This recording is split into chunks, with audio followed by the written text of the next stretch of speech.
गांव में रहने वाला एक नौजवान लड़का पुरानी बुरी यादों को ना भूल पाने और एक ही चीज के बारे में बार बार सोचने की आदत से परेशान था।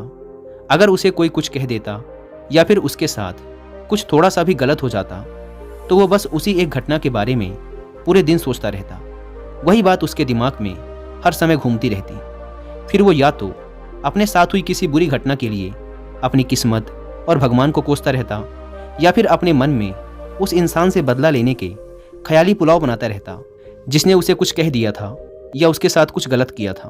अपने इस ज़्यादा सोचने की आदत की वजह से ना तो लोगों के साथ उसके अच्छे रिश्ते थे और ना ही वह किसी काम को अच्छे से कर पाता था। वह हर समय तनाव व मानसिक अशांति की स्थिति में रहता।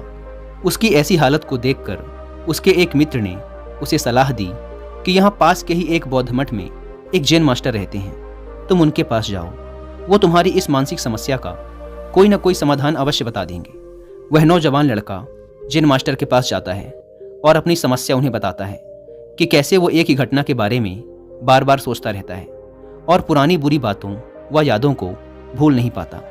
लड़के की समस्या सुनने के बाद जैन मास्टर वहाँ से उठकर मठ के अंदर चले जाते हैं। जैन मास्टर का बिना कुछ उत्तर दिए यूं उठकर चले जाना लड़के को कुछ अजीब सा लगता है, लेकिन वो फिर भी वहीं बैठा रहता है।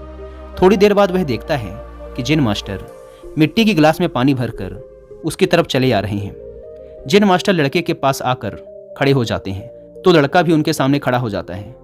जैन मास्टर लड़के से पूछते हैं, बताओ इस गिलास का वजन कितना होगा? लड़के ने कहा, मैं एकदम सटीक तो नहीं बता सकता, लेकिन इस गिलास का वजन बहुत ही कम है। अब जैन मास्टर ने गंभीर होकर कहा, मेरा प्रश्न ये है कि अगर मैं इस गिलास को थोड़ी देर तक ऐसे ही पकड़कर खड़ा रहूं तो क्या होगा? लड़के ने कहा, कुछ भी नहीं होगा। जैन मास्टर ने फिर पूछा, अगर मैं इस गिलास को इसी तरह 1 घंटे तक पकड़ कर रखूं तो क्या होगा? आपके हाथ में दर्द होना शुरू हो जाएगा। लड़के ने कहा। जैन मास्टर ने फिर प्रश्न किया, अगर मैं इस गिलास को ठीक इसी तरह पूरे दिन पकड़ कर रखूं तब क्या होगा? आपके हाथ में बहुत ही भयंकर दर्द होना शुरू हो जाएगा। आपका हाथ सुन्न भी हो सकता है, आपकी मांसपेशियों में भारी तनाव आ सकता है और यहाँ तक कि आपके हाथ को लकवा भी मार सकता है। लड़के ने गंभीर शब्दों में कहा। जैन मास्टर ने कहा, बहुत बढ़िया, लेकिन क्या इस दौरान गिलास का वजन बदला? लड़के ने कहा, नहीं, वजन तो नहीं बढ़ा। तब भला हाथ में दर्द और मांसपेशियों में तनाव क्यों आया? जैन मास्टर ने पूछा। बहुत समय तक पकड़े रहने के कारण, लड़के ने जवाब दिया।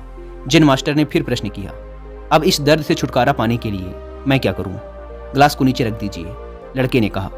जैन मास्टर ने कहा, बिल्कुल सही, और जीवन की परेशानियां भी कुछ इसी तरह होती हैं। इन्हें कुछ देर तक अपने दिमाग में रखिए और लगेगा कि सब कुछ ठीक है। उनके बारे में ज़्यादा देर तक सोचिए और आपको पीड़ा होने लग जाएगी, और इन्हें और भी देर तक अपने दिमाग में रखिए, फिर ये आपको अशांत व पागल करने लग जाएंगी और आप कुछ भी नहीं कर पाएंगे। जैन मास्टर ने लड़के की तरफ इशारा करते हुए कहा, अपने जीवन की पिछली गलतियों और घटनाओं के बारे में सोचना जरूरी है, लेकिन उससे भी ज़्यादा जरूरी है उनसे सीखकर आगे बढ़ना। अगर तुम एक ही बात को पकड़कर बैठे रहते हो तो ठीक उस गिलास की तरह यह भी तुम्हारे जीवन में दर्द पैदा कर देगा। अगर तुम आज अपने अतीत को लेकर बैठे रहते हो तो ये आज भी तुम्हारे हाथ से निकल जाएगा और फिर तुम भविष्य में इसके लिए पश्चाताप करोगे। तुम अपने अतीत के लिए जैसा इंसान बनना चाहते हो या फिर जिन गलतियों के लिए पश्चाताप कर रहे हो, तो तुम आज से ही वैसा इंसान बनने का प्रयास करो और कोशिश करो कि आज तुम वैसी गलतियां ना करो जिसके लिए तुम्हें भविष्य में पछताना पड़े। इसलिए चिंता करना बंद करो और अपने आज के कर्मों पर ध्यान दो, क्योंकि चिंता व्यक्ति को उसकी चिता तक ले जाती है। दोस्तों, चिंता करने की आदत को छोड़कर एक खुशहाल जीवन कैसे जिया जाए, इस पर विश्व प्रसिद्ध लेखक डेल कार्नेगी ने एक बहुत ही अच्छी किताब लिखी है जिसका नाम है how to stop worrying and start living, यानी चिंता छोड़ो, सुख से जियो।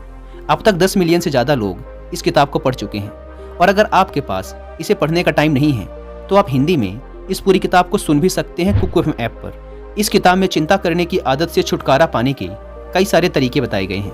मैंने भी इस किताब को 2 बार सुना है, और अगर आप चाहें तो आप भी कुकू एफएम को डाउनलोड करके ये किताब और ऐसी ही हजारों किताबों को ऑडियो फॉर्म में सुन सकते हैं, वो भी अपनी मनपसंद लैंग्वेज में। कुकू एफएम, जो कि इंडिया का सबसे बड़ा ऑडियो बुक प्लेटफॉर्म है, उसके पूरे साल भर का सब्सक्रिप्शन पड़ता है सिर्फ 399 रुपीज़ का, लेकिन इसमें भी आप 200 रुपये बचा सकते हैं अगर आप यूज़ करते हैं कूपन कोड WI200, और आपको इसका ईयरली सब्सक्रिप्शन पड़ेगा 399 की बजाय सिर्फ ₹199 में। लेकिन जल्दी कीजिएगा क्योंकि यह ऑफर सिर्फ पहले 250 यूजर्स को ही मिल पाता है। ऐप को डाउनलोड करने की लिंक भी आपको डिस्क्रिप्शन एंड फर्स्ट कमेंट पर मिल जाएगी।